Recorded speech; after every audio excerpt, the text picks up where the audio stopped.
Dad chose my stepbrother's wedding over mine. So my grandpa walked me down the aisle and I inherited his lake house. I, 28F, am in dire need of guidance regarding my wedding circumstances.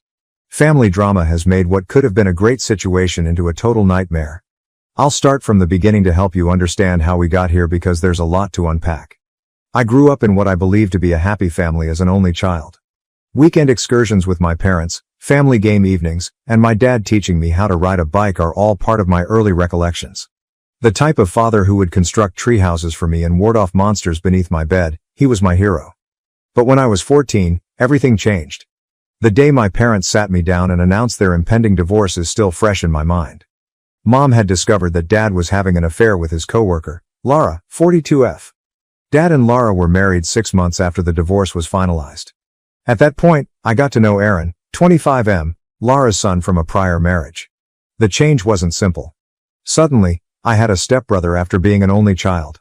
My dad took it upon himself to be Aaron's ideal father figure when his biological father abandoned him when he was a little child.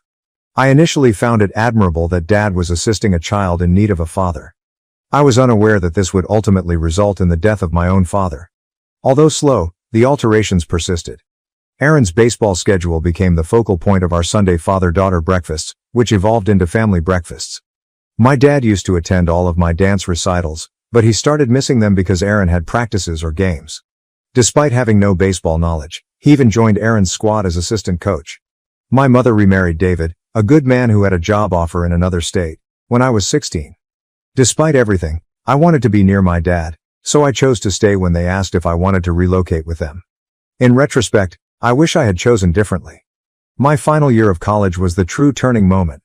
One rainy night, I was hit by another automobile that ran a red light while I was traveling home. Due to intestinal bleeding, I need emergency surgery. David and Mom flew in right away, but my dad? He texted me to let me know that Aaron was having a breakdown over his girlfriend ending their relationship, so he couldn't go. I was in the hospital for 3 days and he never once came up. I concentrated on creating my own life after graduation. At work, I met Mike, 30M, the new IT manager, and we became friends because we both enjoy hiking and classic sci-fi films. He proposed to us on a sunrise hike to our favorite location after 3 years of dating. It was ideal, and I felt as though my life was finally coming together for the first time. We sent out invitations 6 months in advance and decided to get married on October 15th of this year. I debated whether or not to ask Dad to escort me down the aisle for weeks. He was still my father in spite of everything, and I secretly hoped that this would be our opportunity to mend our relationship. A month prior to the wedding, I made the decision to hold off and surprise him with the request. However, Dad called me to lunch before I could ask him. He avoided making eye contact and appeared anxious. At last, he revealed the shocking news. Dad had already agreed to be Aaron's best man, and Aaron was getting married on October 15th. I had the impression that I had been punched in the stomach. I asked Aaron why he picked the same day, and he told me it was the day he and his fiancée initially met 2 years prior. I mentioned that Aaron was aware of our date and that we had sent out our invitations months prior. Dad's reaction? Since my venue was more flexible while Aaron's was extremely exclusive, he recommended that I change my date. I wouldn't alter our date. Deposits had already been made, invitations had been sent, and relatives were traveling in from abroad. Dad accused me of being self-centered and disregarding Aaron's sentiments when I attempted to explain this.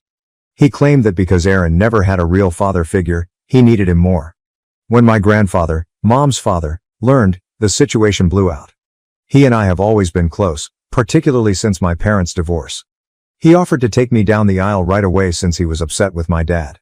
Then Dad made an unexpected announcement. He said he would give his vacation home to Mike and me as a wedding present. It is a stunning waterfront property that we have always appreciated. Dad abruptly changed his mind. He contacted me and said he could make both weddings work, showing up at my reception to dance with me after serving as Aaron's best man at the ceremony. He began accusing me of destroying the family and forcing him to make a decision when I didn't agree right away. Karma, however, had other ideas. It seems that Aaron did not ask Dad to his wedding 2 weeks prior. Aaron wanted his biological father to be his best man instead, according to Dad, who called me in tears. Assuming he could just lead me down the aisle as if nothing had happened, Dad was now free to take part in every aspect of my wedding. No, I told him.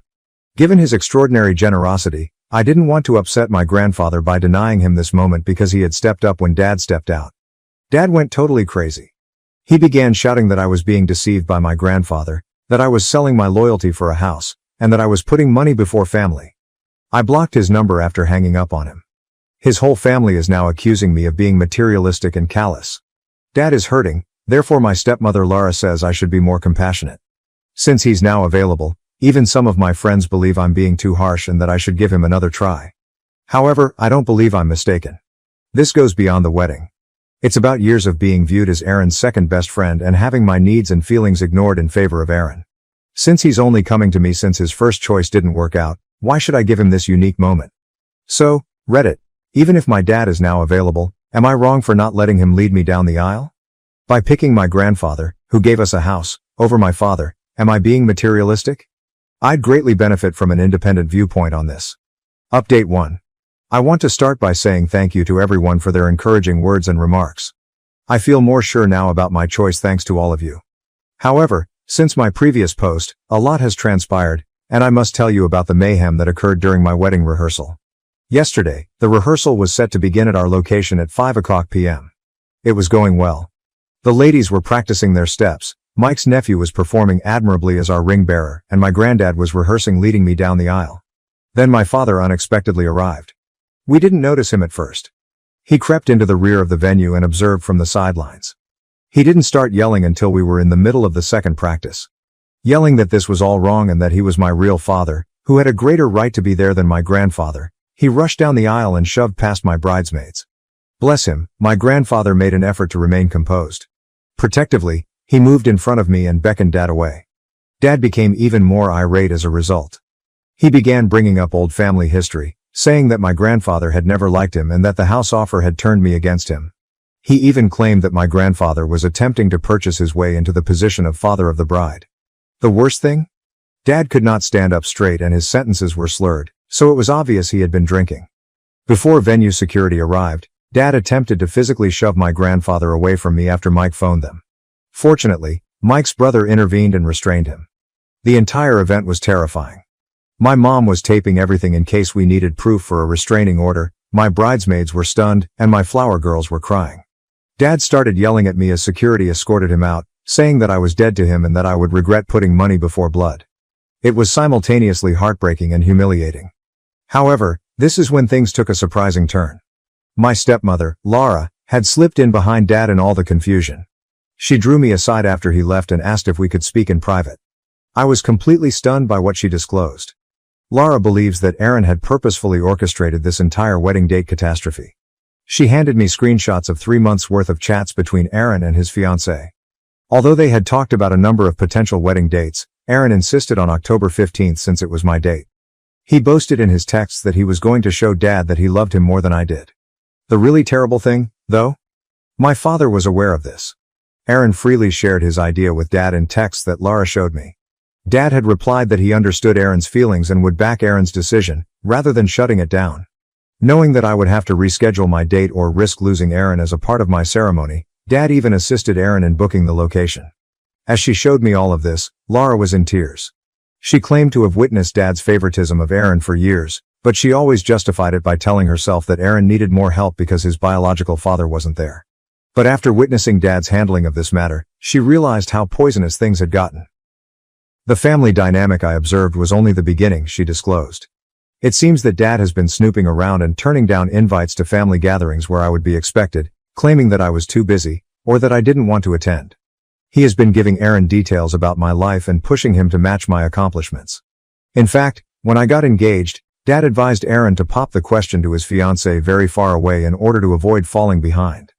Laura expressed her sincere regret for not speaking up sooner. She claimed that she is divorcing her father because she can no longer put up with his actions, particularly after witnessing him attempt to physically threaten my grandfather at the rehearsal. She has come to the realization that Dad is actively supporting Aaron's efforts to exclude me from the family, not merely playing favorites. Despite all of this drama, I'm more sure than ever of my choice, and the wedding is tomorrow. We've hired additional security to make sure Dad can't enter the venue, and my grandfather will lead me down the aisle. I declined Mike's suggestion that we postpone if I needed more time to take it all in. I refused to let our beautiful day be ruined by Dad and Aaron's games. Some of Dad's family members continue to support him, saying that family should be together and that I'm exaggerating. I'm done feeling bad, though, after seeing those texts and seeing Dad's inebriated outburst. This is about years of emotional abuse and manipulation that I'm finally seeing clearly. It's not about the house, the money, or even who will accompany me down the aisle anymore. I just want to concentrate on my wedding for the time being, but Lara stated she would testify if I wanted a restraining order. My grandfather, mom, stepdad and my wonderful fiancé are all on my side. Perhaps it is all the family I require. If something noteworthy occurs after the wedding, I'll provide another update. Before the big day, I need to try to get some sleep right now. Again, I want to thank everyone for their support. You have no idea how much it means. Update 2. This is more twisted than I could have imagined, but here we are. Any reservations I had about removing my dad from my life have been totally dispelled by what I'm going to reveal. My grandfather escorted me down the aisle, Mike's vows brought everyone to tears of joy, and the additional security made sure there were no unwelcome disruptions. Everything about my wedding went flawlessly. Even our first married holiday was spent at my grandfather's lake house, which is now our official residence. However, I received a call from my cousin Amy yesterday. As Lara's niece, she went to Aaron's wedding, and what she told me completely upended everything. Do you recall how Dad said Aaron declined his invitation and went with his biological father? It was an outright falsehood. Amy claims that Aaron never asked Dad not to come. In reality, it was far more deliberate. 3 months before the wedding, Aaron's biological father, who had been gone all of his life, unexpectedly made a reappearance. We're talking about a $80,000 celebration at a prestigious vineyard, and he felt bad for leaving Aaron. As a way to make things right, he volunteered to cover the entire wedding. Dad felt intimidated when Aaron's biological father offered to cover half of Aaron's wedding expenses, which came to almost $40,000. It drove him insane that he couldn't match that degree of generosity. Dad viewed Aaron's reconnection with his biological father as competition rather than a positive development. The actual kicker? Dad decided not to attend the wedding himself. He informed Aaron that if the biological father was covering all of the costs, he would not go. In fact, he attempted to force Aaron to choose between having Dad serve as his best man and having his ideal wedding paid for. Dad yelled at Aaron when he decided to have the wedding paid for, of course. However, he made up the excuse about not being invited rather than telling me this. He believed that by playing the victim, he would win my sympathy and be able to lead me down the aisle. He was attempting to get into mine by using Aaron's wedding as leverage. Things worsen. Videos from Aaron's wedding reception that Amy showed me showed Dad watching from the parking lot in the background. He watched the celebration through the windows of the venue for hours while he sat in his car. No one wanted to cause a commotion by alerting security, but a few attendees observed and felt uneasy. What Dad has been telling everyone about my grandfather's gift is the most annoying thing. He is circulating allegations among the family that I looked around for a partner and offered my grandfather's house to the person who showed the greatest interest in me. He's telling people that I deceived my grandfather into giving up his land and that he's getting old. On social media, some family members have started making crude remarks about our wedding pictures since they even think he's real. A relative wrote, "It's sad how some people trade family loyalty for material gain.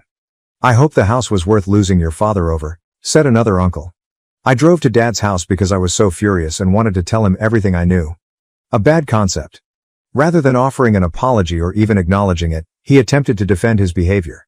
He said that by inventing the tale of Aaron not inviting him, he was testing my loyalty. He said that regardless of the house gift, I would have demanded that he escort me down the aisle if I truly loved him.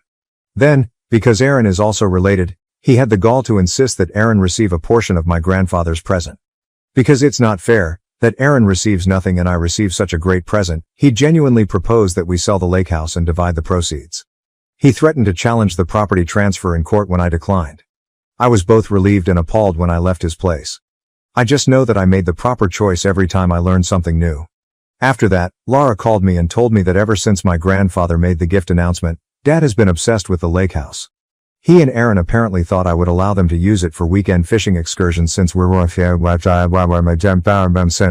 family. Because of Dad's disparaging remarks about my grandfather and me, I've made the decision to have my attorney write him a cease and desist letter. In order to defend himself against Dad's untrue statements on his mental health, my grandfather is also investigating his legal alternatives. Aaron has been tweeting passive-aggressively about fake family members and gold diggers on social media, but he hasn't spoken to me directly. He and anyone who backs his and Dad's story have been blocked by me. I'm concentrating on getting settled in our new house with Mike and attempting to put all of this turmoil behind us right now, but I'll give you another update if anything important occurs. Update 3. I have finally found a solution that makes me feel at peace, so this will be my last update. I've decided to stop communicating with my dad and his side of the family entirely in light of the turmoil and disclosures of the last few months. It has been a wild ride for the last 3 months. As I indicated in my previous post, Dad did attempt to challenge the transfer of the lake house. He launched a lawsuit, arguing that he ought to have some influence on my grandfather's property choices because he is my father. After my grandfather produced copious records attesting to his mental capacity and his explicit desire to transfer the land to Mike and me, his attorney finally abandoned the case. When Dad lost the court battle, his response was explosive. When he arrived at my place of employment, he created such a commotion that my employer had to bar him from the building. He yelled that I had stolen his retirement dream, implying that he and Aaron had intended to use the lake house as a fishing hideaway. Our restraining order documentation now includes the security footage of his outburst. Even more information about Dad's actions over the years was made public during Laura's divorce procedures. She discovered emails in which he and Aaron would purposefully schedule family get-togethers to clash with my crucial dates. They would purposefully plan events for when they knew I had obligations, then use my absence to portray me as the heartless relative. Spreadsheets were actually used to keep track of my schedule in order to generate these conflicts. The most startling revelation was found in Laura's divorce documents. It turns out that Dad had been putting money aside in a different account for years, money that was meant to be for Aaron and me. But according to the account statements, every cent was used on Aaron's schooling, vehicle, and now his wedding prior to Dad leaving. When Laura questioned this, Dad said my mom and grandfather could support me, so I didn't need the money. Aaron is also not managing the situation properly. It appears that his biological father's involvement backfired since following the wedding. He stopped answering Aaron's calls. Aaron has been attempting to get back in touch with his father, but he is too busy with the divorce and litigation to give him any attention. Aaron has been going on lengthy social media tirades about how I destroyed his family by stealing his future lake house and turning Laura against Dad. Through all of this, my grandfather, may he be blessed, has been a tremendous source of support. It has been touching to watch him and Mike connect over home renovation tasks as they work on remodeling portions of the lake house. This year, my mom, stepdad, grandfather, and a few close friends who supported us will be the only ones attending our first Christmas celebration there. Laura contacted me last week to inform me that, following the completion of the divorce, she would be relocating to a different state. She thanked me for giving her the confidence to go and apologize once more for not realizing Dad's manipulation sooner. Even though we're not close, I admire her for finally confronting Dad's actions. The extended family is mainly divided into 2 groups, those who have seen through Dad's lies and those who still believe them. It seems quite liberating to have lost contact with some relatives. They are the only family I need, and the people that matter have stayed. I'm getting used to living in a lake house with Mike. I occasionally catch myself feeling depressed about Dad's situation, but then I recall all the spreadsheets, the prearranged arguments, the deception, and the manipulation. When he decided Aaron was the only child worth his time and effort, I lost him years ago, so I know I'm not losing a parent. In times of self-doubt, your messages and remarks enabled me to maintain my position. Walking away from toxic family members, including parents, might be the healthiest course of action. Sometimes the hardest option is the correct one. Thank you for watching. If you haven't subscribed yet, please do so and hit the notification bell to stay updated with more shocking real-life stories happening around you.